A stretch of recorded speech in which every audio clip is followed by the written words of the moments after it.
Maximo Pittore here, but you can call me Art. This is Explorations in Art History, starring me and a hand. Well, the rest of me, people watching from around the world, and I'm stuck waiting on some five-fingered prima donna. Okay, that's better. Woo! The Mediterranean wind feels pretty breezy. It looks like we'll be talking about the Greek and Roman period. Leave it to the Greeks to turn geometry into art.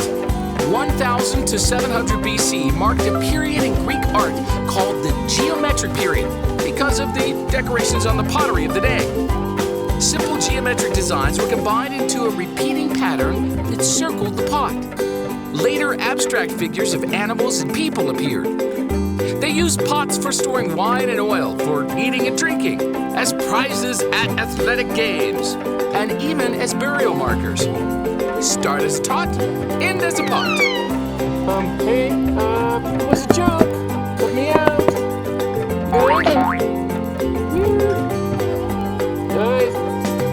In the Archaic period, their art began to move toward more realistic portrayals of the figure.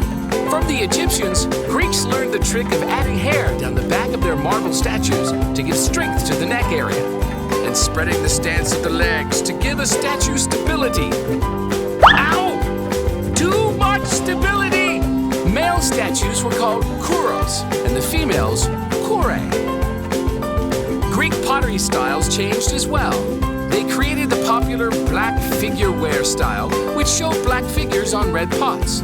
And then they reversed the formula into another popular style called red figure wear, showing red figures against a black background.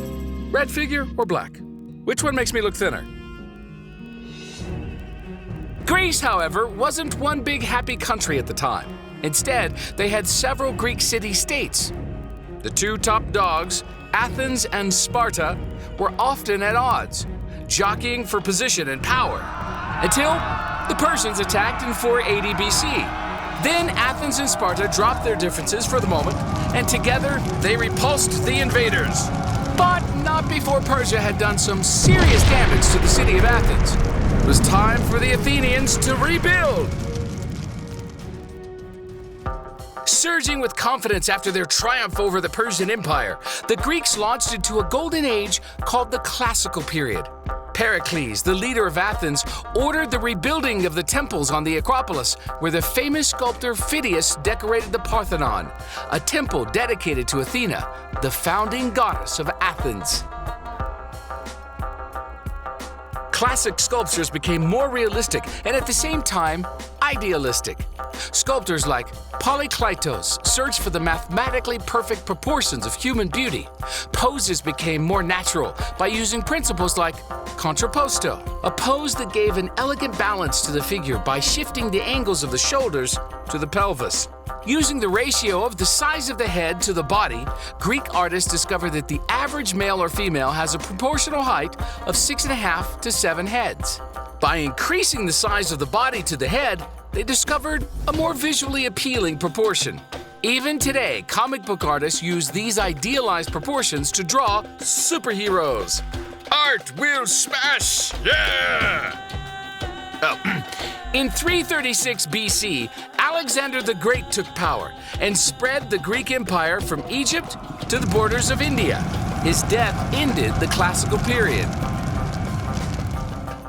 In the Hellenistic period, Greek sculptors still popped out amazingly lifelike sculptures, but now they added more emotion and action, like poor Laocoon and his two sons being strangled by two giant snakes sent by the gods as punishment. The sculptor Praxiteles broke the long Greek tradition of portraying male subjects in the nude and the females clothed with his Aphrodite of Knidos, which became the first nude woman. More Roman copies were made of this Greek sculpture than any other. The idea of empire appealed to the Romans too, and in 214 BC, they took control of Greece. The Romans loved Greek culture. They copied Greek statues, paintings, and architecture. They even adopted the Greek gods, though they renamed them all. Zeus, meet Jupiter. Poseidon, meet Neptune. Aphrodite, meet Venus. The Romans, though, were much more interested in portraiture of real people. Instead of seeking the ideal, they sought for a true likeness of their subject. Warts and all. Also, Romans used art as propaganda to promote a political agenda and glorify emperors and their exploits. Emperor Augustus had himself portrayed as a strong young military leader in his warrior's breastplate, even though he was much older at the time. Kind of like some people's Facebook picture.